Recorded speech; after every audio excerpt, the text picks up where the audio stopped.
Welcome everybody to this author interview series. I'm Dr. Doug Adler from the University of Utah in Salt Lake City. I'm also associate editor of gastrointestinal endoscopy, and today we're going to be interviewing Dr. Kavel Visrodia, who's a fellow at the Mayo Clinic in Rochester, Minnesota, and he's going to be discussing with us his paper on duodenoscope reprocessing, looking specifically at the role of ATP testing. Welcome and congratulations on your paper.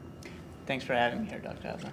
So tell me how this came about. How'd you get the idea to use ATP testing in duodenoscopes after use? That's a pretty novel approach given all the testing that's been done and all the investigations that have happened in endoscope reprocessing over the last 24 months.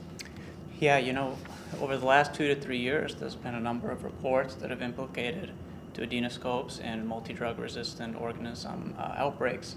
And so we're still trying to understand why that is. Unlike previously, these duodenoscopes were reportedly reprocessed in accordance with manufacturer and multi-society guidelines.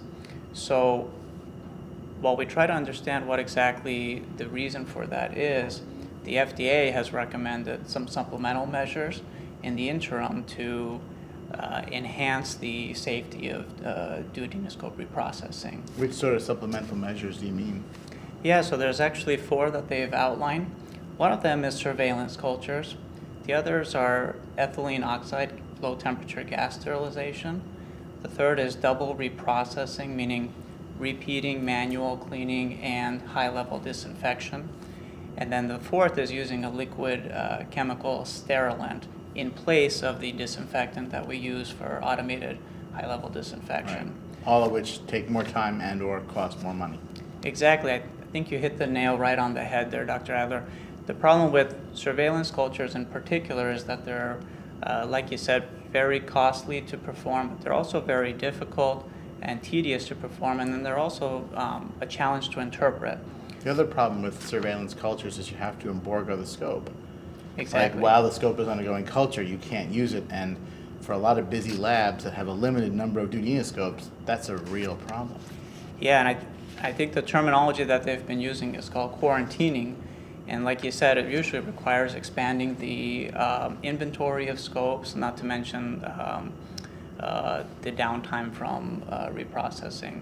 The other problem is, if you say the answer is, well, let's just buy more scopes, number one, a lot of institutions can't afford that, and number two, if the whole country decided to do that, I don't think that the vendors could make enough scopes for us fast enough. Yeah, those are excellent points. So how did you get to the idea of looking at ATP? Or tell us a little bit about ATP first. Sure. Many of us haven't thought about it a lot since medical school. ATP stands for Adenosine Triphosphate, and what that is a molecule that's present in microorganisms as well as human cells, and the thought is that this could be a marker of bioburden. Actually, our colleagues in environmental services and the food industry have been using it to measure the quality of their cleaning practices.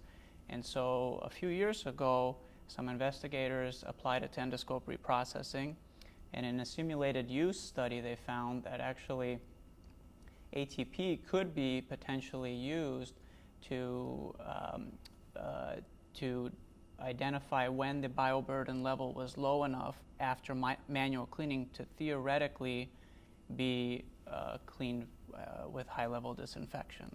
Now, we're worried about bacterial contamination or secondary spread from one patient to the other. Could the ATP on the scope come from non-infectious things as well, like, for example, residual blood or other things that we're not worried about, for example, bacterial transmission, but are there other sources of ATP that could get on the scopes? Yes, absolutely. Like you said, blood. And I think we also have to remember that it doesn't necessarily have to be living organisms, but it could be dead organisms as well that could still contain ATP. I'm just curious, I don't know if you know, how long does ATP remain viable outside of a living organism?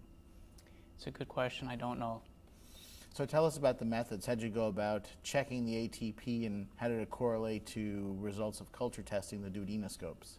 Yeah, exactly. So we were looking to determine the impact of that ATP threshold I mentioned on the terminal culture results after duodenoscope reprocessing. So we took duodenoscopes that have been clinically used in patients and had undergone pre-cleaning and then manual cleaning in accordance with currently available guidelines, and then measured ATP using commercially available kits from the biopsy port, and then also from the elevator region, and then also in a flush from the channel of the duodenoscope. And then after that, the duodenoscope completed high-level disinfection, and then that's when we did a culture sampling. That's when we sampled the same regions for bacteria. And it sounds like you were wearing extensive personal protective garments when you did these tests to prevent contamination.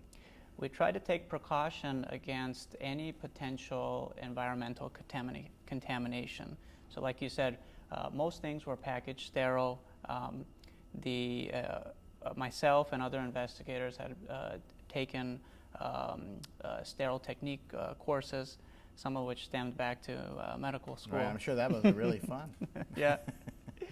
And so what was unique about our study is that any scopes that didn't pass our threshold of ATP, we actually sampled for cultures and then repeated the manual cleaning, ATP sampling, high-level disinfection, and culturing protocol until the duodenoscopes fell below the ATP threshold. And then did you find that ATP results correlated to culture results? So unfortunately, in this case, based on our pilot study, we were not able to come to that conclusion. So what was the sensitivity or specificity of ATP testing overall? Yeah, overall the sensitivity and specificity was approximately 30 and 50%. So really not, so based on those results, we're really not able to say that ATP could be used as a surrogate for terminal cultures. So a little disappointing, I'm sure. Yes, yes. So what do you think the next step is? Do you think the next step is to refine the protocol and look at ATP further, or do you think you guys are going to shift gears entirely and look in other directions?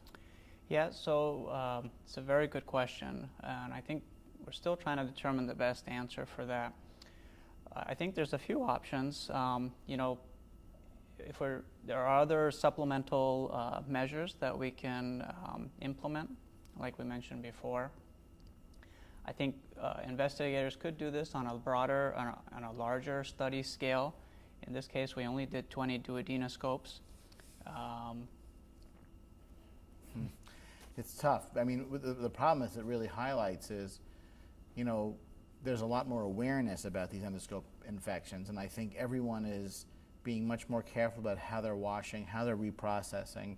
You know, most places, including our institution, are doing culturing and embargoing scopes until they are come through culture with negative results. But again, it highlights, I think, that we don't know exactly the optimal way to go. I mean, like, these are not simple objects. These are incredibly complex objects with you know, intricate 3D structures, and it's hard to get every last little surface cleaned. And the tolerances of these devices are very high, meaning like the spaces between the moving parts are fantastically small, and it's hard to get in there. So any thoughts on your next step, or you guys back to the drawing board and retooling? You know, what we've done at my institution is that we've converted to ethylene oxide. So that's one of the other supplemental options. And that effectively gas sterilizes the duodenoscope. Although, aren't there concerns about ethylene oxide and long-term damage to the scopes, especially seals and gaskets? Yeah, that's a great question. So investigators at my institution are currently in the process of formally evaluating that. Yeah, because at least we've been told on our end that you can gas sterilize the scopes a certain number of times, but if they go through too many times, you can expect to start to have mechanical failures. Well, I'll be curious to see the results of that. Yes. Anything else you want to add before we wrap up? No, I just want to thank you, Dr. Adler, and GIE for the opportunity to speak on my co-author's behalf. Great. Congratulations again on your paper. Thanks again. Thank you.